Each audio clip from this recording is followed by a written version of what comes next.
it's time for children's moment.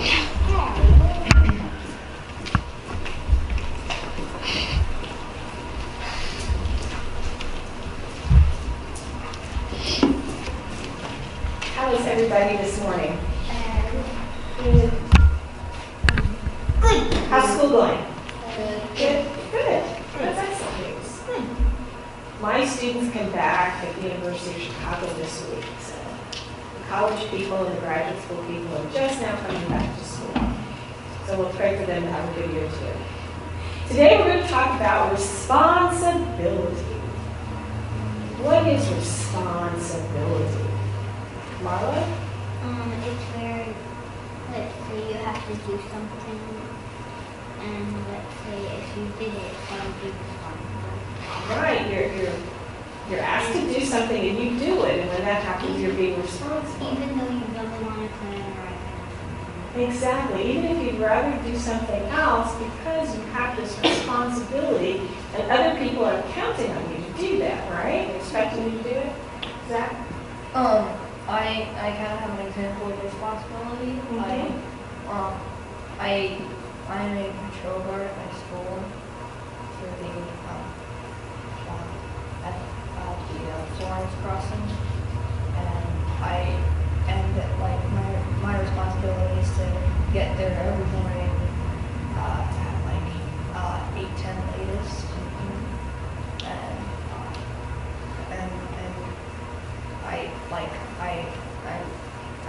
I've just recently been told I'm not allowed to get there before 8. You were getting there early, right? Yeah, there was one time when I left at 7:30. So I was completely ready. You were ready. So, any of you, Zach has a responsibility. He's a crossing guard. Do any of you have responsibilities at home or at school? Alan? Next week I'm going to be a patrol guard. You're going to be a patrol guard. That's a really important job. Why is that an important job, do you think? Marla? Because you can help people cross the road safely. Help people cross the street safely. Let's say Alan or Zach were late. Dum, dum, dum. What might happen if the crossing guard is late? Maya's like, Oh, Zach, I know because we were told. That's just a warning, and then if you're late a second time, then you're not a patrol guard anymore, and someone else that isn't a patrol guard will fill in for it. so there's one sort of warning that you would get, right? And then there would be consequences, right, for not meeting your responsibilities. Well, today's Bible text tells of a man who was very wealthy. He had a lot of land and property. And he finds out that the person he's hired to manage his land has not been doing a good job. So he gives the man a warning. He says, you know, I've been hearing that you have not been taking good care of my property. This is true. Show me. He gives him a chance. He says, tell me what you've done. Otherwise, you won't be my manager anymore. So what the man does is he goes around to the people who owe the rich man money. And he's thinking, you know what? If I lose my job, I'm going to need some friends. I'm going to need these people to be nice to me. So what I'll do is I'll cut their bills. So he told the man who owed him 100 jugs of olive oil. Isn't that strange that you owe somebody 100 jugs of olive oil? He says, take your bill and just cut it in half. You only owe 50. To another person who owed him about 100 bags of wheat, he said, cut it down. You only owe 80. So what do you think the people who were dealing with the manager, what would they say? Somebody told you you only owed half of what you're supposed to pay. You would say thank you, right? But what might the manager think?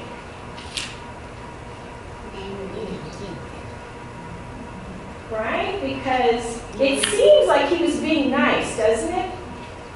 But who was he really responsible to? Who's the manager responsible to? The people or the man who owned the property? The man. The man who owned the property.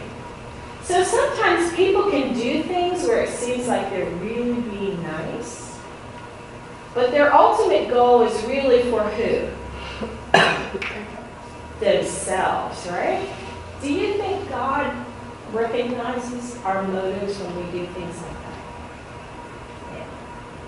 And God would probably tell us that we're not really living up to our responsibility to be good when we're using people for our own gains. So, if you are faithful in the things that you're supposed to do, let's say you are there every day at 8:10, Josh, I'm sorry, Zach. I don't know why I said Josh, I know your name. You're there at school every day at 8:10, and you never miss a day, and you're always on time. Do you think someone would be willing to maybe give you a little more responsibility or allow you to continue to be a guard? Yes, and there actually is a thing called patrol captain. Patrol captain. And who has like multiple responsibilities. They don't just have their normal patrol spot. They take notes on who's absent, Okay. and then choose people to fill in, and then say, okay, Jack, you're gonna fill in for Ella today. Right. So when you're faithful in a small task, people see that you can handle responsibility and they will give you more responsibility. Because it's very likely that if you were faithful just being the patrol guard, that we can trust you to have more responsibility. And that's really the lesson of this Bible story. Jesus says, you've been faithful in little or faithful in a small task, and therefore you can be trusted to be faithful in a lot. Because if we can't trust you with the small things, it's hard to imagine how we can trust you with the big things. If you're always late as a patrol guard, chances are they're not going to trust you to help be in charge of other people, right? Mm-hmm. So even though you may not have a lot of responsibility in your lives just yet, any of you have jobs? You have a job? I actually had a dream last night of having a job, and it was just weird because I think I stuck soap onto my head. Okay. I don't know. I think it was like a mascot. Let's see what Alan has to say here. I have to take out the trash. You take out the trash every Wednesday. Do you know that's what I miss because my son is grown up and no longer lives at home? We have to do the chores that he used to do. But one day you will have responsibilities. And it's really important that even now, taking out the trash and doing your homework and obeying your mom and dad and handling all the responsibilities that you have at school, you do your homework now, you'll be able to go to college one day. If you can go to college, then you can get a good job, right? Being faithful in the little things means that ultimately God will trust us with the big things. Lesson learned? Yep. All right. Look, He has more money. He has more money than in the bank. In his bank account for college.